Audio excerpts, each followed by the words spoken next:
জনতাৰ কাৰ্যালয়ত দেখা চৰকাৰী চাকৰিয়ালৰ কামৰ নমুনা।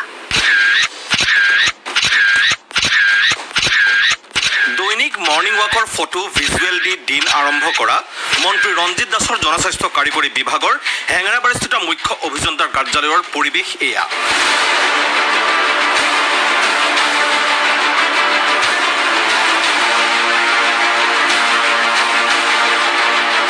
মঙলবাৰৰ পুৱাৰ দৃশ্য।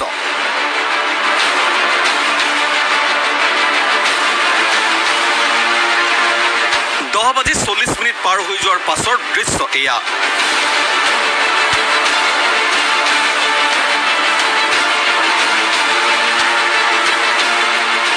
মুখ্যমন্ত্ৰীগৰাকীয়ে বিশেষকৈ পুনৰবাৰ বাৰে বাৰে সৰ্বানন্দ সোণোৱালৰ পৰা আৰম্ভ কৰি এইবাৰৰ মুখ্যমন্ত্ৰীলৈকে বাৰে তেওঁলোকে এটা কথাই কৈ আছে যে যদি অসমক 5খন উন্নত বা 5খন আগশাৰীৰ ৰাজ্যৰ ভিতৰত প্ৰতিষ্ঠা কৰিবলগীয়া হয় তেনেহ'লে আমি নিজৰ কৰ্মসংস্কৃতি সলনি কৰিবই লাগিব। কিন্তু এয়াই হৈছে আমাৰ আজিৰ তাৰিখত কৰ্মসংস্কৃতিৰ নমুনা।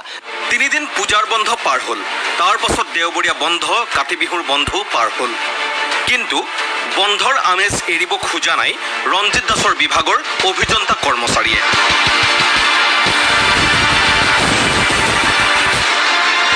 দিনৰ প্ৰায় 11 বজা পৰ্যন্ত সাৰ সুৰ নাই 3 ভাগৰ এভাগ কৰ্মচাৰীৰ। আমাৰ সাংবাদিক ঋষিৰাজ বৰুৱা সোমাই গ'ল এটাৰ পাছত আন এটা কোঠালৈ।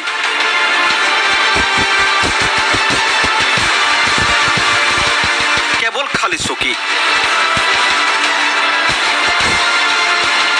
মানে এওঁলোক সদায় আহিব লাগে নে নালাগে? আহিব নালাগে, ইহঁতে বাহিৰেও যায় ন।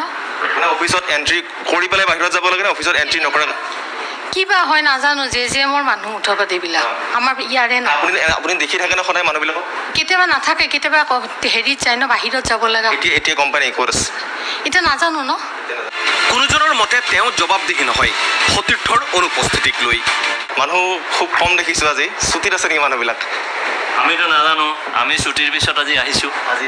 মানে টেবুল বহুত খালী আছে ইয়াত। নাজানো, আমি কনচাৰ্ণ নহয় এইটো। এই জনস্বাস্থ্য কাৰিকৰী বিভাগৰ দায়িত্বতেই আছে ঘৰে ঘৰে বিশুদ্ধ খোৱা পানী যোগান ধৰাৰ। শ কোটি টকাৰ জল জীৱন মিছনৰ প্ৰকল্প চলি আছে ৰাজ্যজুৰি। অথচ জনস্বাস্থ্য কাৰিকৰী বিভাগৰ মুখ্য কাৰ্যালয়ত এই পালমৰা স্বভাৱ বিষয়া কৰ্মচাৰী অভিযন্তাৰ।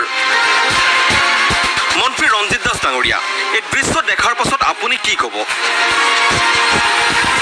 দৈনিক মৰ্নিং ৱাক কৰি উঠি এবাৰ এইটো কাৰ্যালয়লৈ বুলি খোজ ল'বচোন। একো নহ'লেও এওঁলোকৰ আলস্যবোৰ ভাঙিব, আপোনাৰ বিভাগৰো জড়তা ভাঙিব।